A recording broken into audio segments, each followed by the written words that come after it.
traffic pa. Sulfur. Unexpected. Muntik na nga kami dito muli eh. Parang nagbalak na kami dito muli. Ikaw lang yun. Alauna na, nasa Kawit pa kami. So, umiikot pa kami ng General Trias.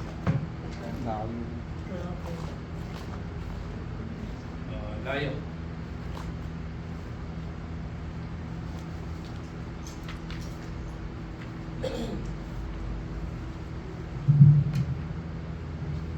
Okay, may clear lang naman to.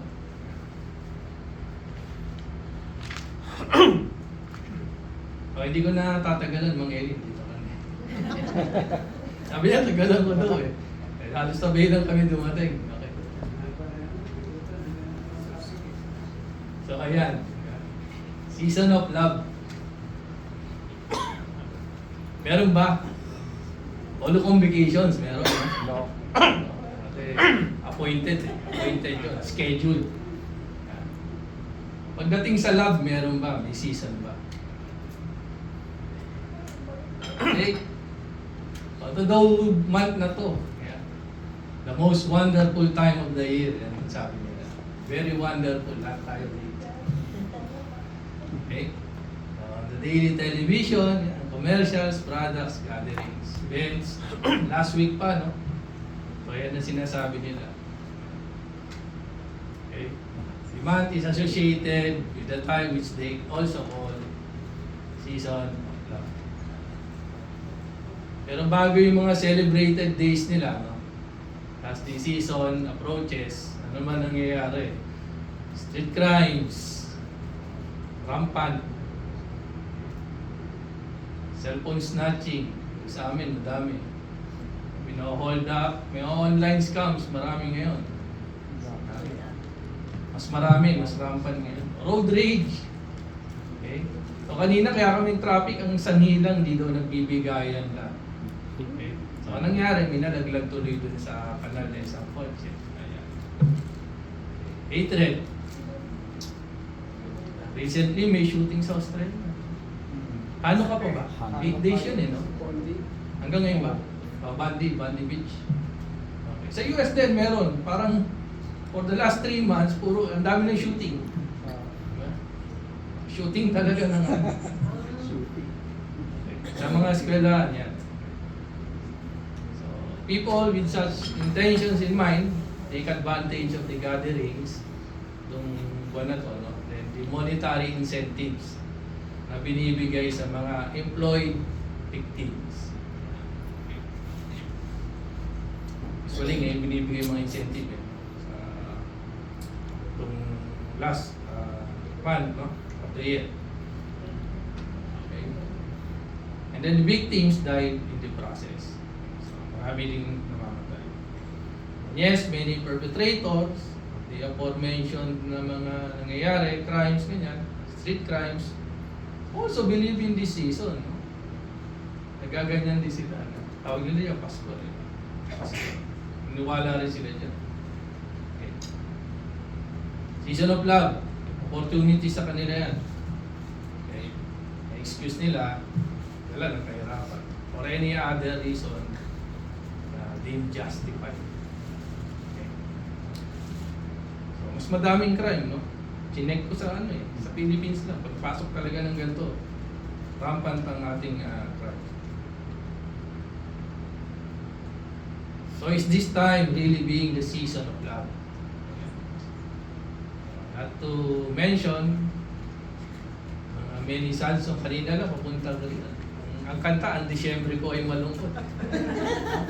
Di ba? December ko yun. Ang dami, no? Yung mga Christmas song, pag binasa niyo yung lyrics na, malulungkot yung mga yan.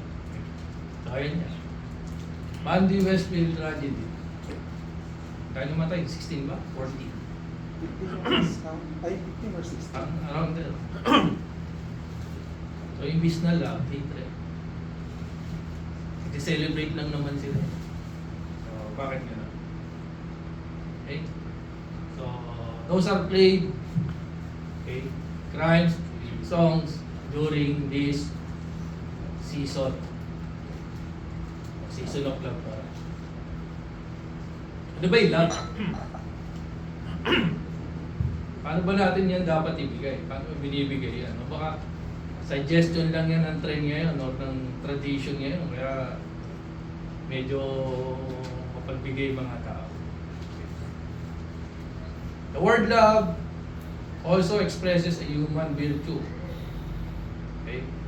That is based on compassion, mercy, and kindness. The delight in the happiness of another. Happiness ng ibang tao.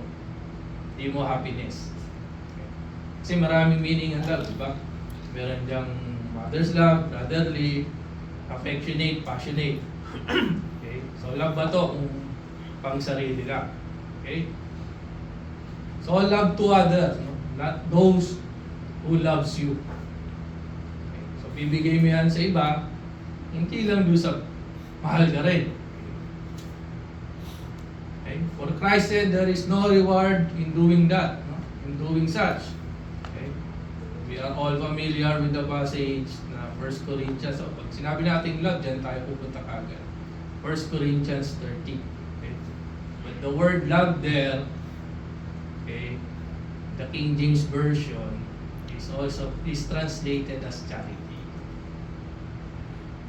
or agape, term referring to the highest form of love. Love of God for man. Yan ang ibig sabihin ng 1 Corinthians 13. Okay? This goes well with the verses on God's love to mankind. Mankind. So all, hindi lang yung pinipili niya, no? Kung nabili lang siya. So, hindi ganon ang love. Ito ang love of God. 1 John 4, verses 9 to 10. This is how God showed His love among us. He sent His one and only Son in the world that He might live through Him, or that we might live through Him. This is love. Not that we love God, but that He loved us and sent His Son as an atoning sacrifice for our sins. Kaya niyo ba yan baliktad? Okay. Sacrifice your son for God. Pero yun yung love. Yun yung love ng love ni God sa akin. That's love. And of course, John 3:16. So, familiar na tayo dyan. Okay. It is the love of God for mankind. Okay.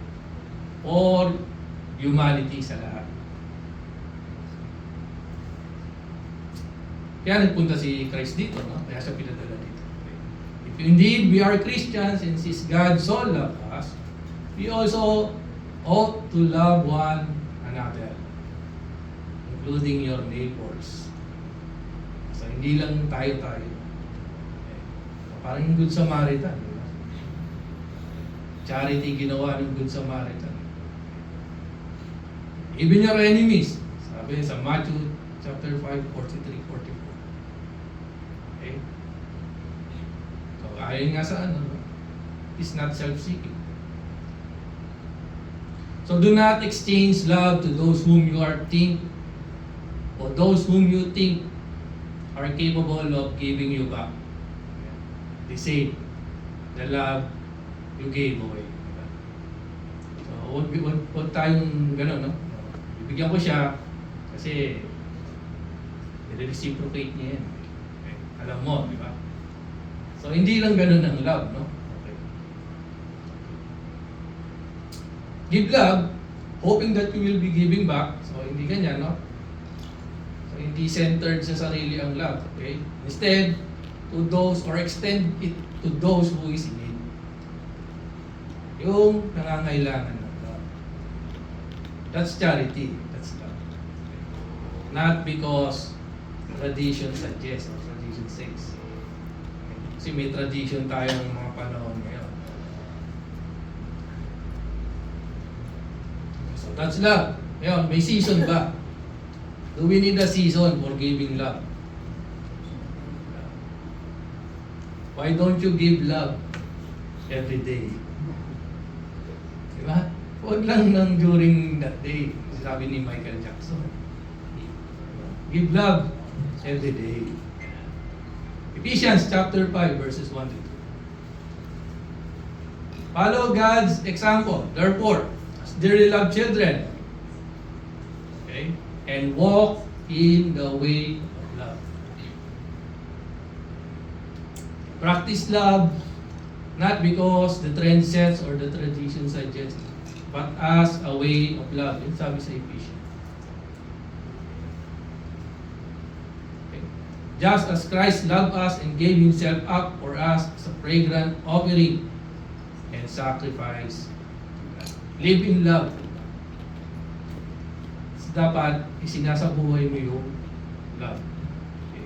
Not for a day, not for a season. 1 John 4:16. And so we know and rely on the love of God has for us. God is love. Okay. Whoever lives in love lives in God. Okay. So live in love. Okay. Sabi nga sa Proverbs, a friend loves at all times. Okay. Hindi for a time. Okay. So nowhere in the Bible, okay, did God or Christ mention a time or season to do His commands to us. Okay. So hindi naman sinabi 10 commandments for a time lang, no? Eh, how about love? Diba we have another command from Christ, it is to love one another. So whenever you can, do love, do charity. God is pleased in such an act. So live in love. Living is a year-round. Okay. That means for the rest of your life. Live in love for the rest of your life. Galatians 6 verse 10. Therefore, as we have opportunity, pagkakataon, opportunity. So, hindi yan appointed. Hindi yan scheduled. Whenever you have the opportunity, let us do good to all people. Hindi lang dito sa loob ng all people. No? So, kung sino man yan.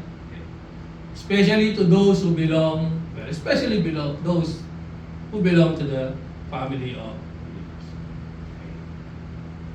You should do good also to others. Your neighbors, even your enemy. Okay? So, very short lang, no? There is no season for love. Okay, after this month, go in the next month. No? Whenever you have the opportunity, whenever you have the capability, no, to show your love to others, pakita mo na yan. Okay. Christians should live in love. Okay, giving love does not require time in a year. It should be a year-round emotional and mental state.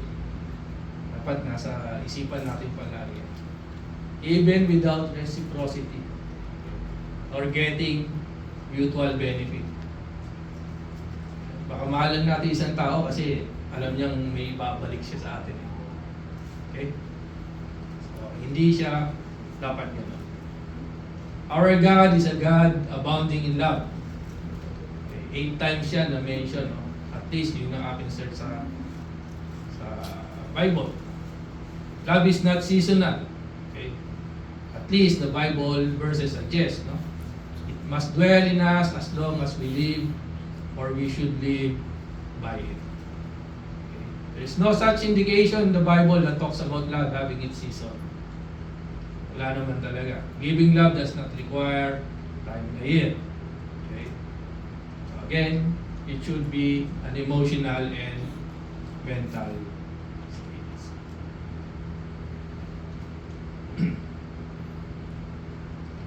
Ephesians chapter 4 verse 2.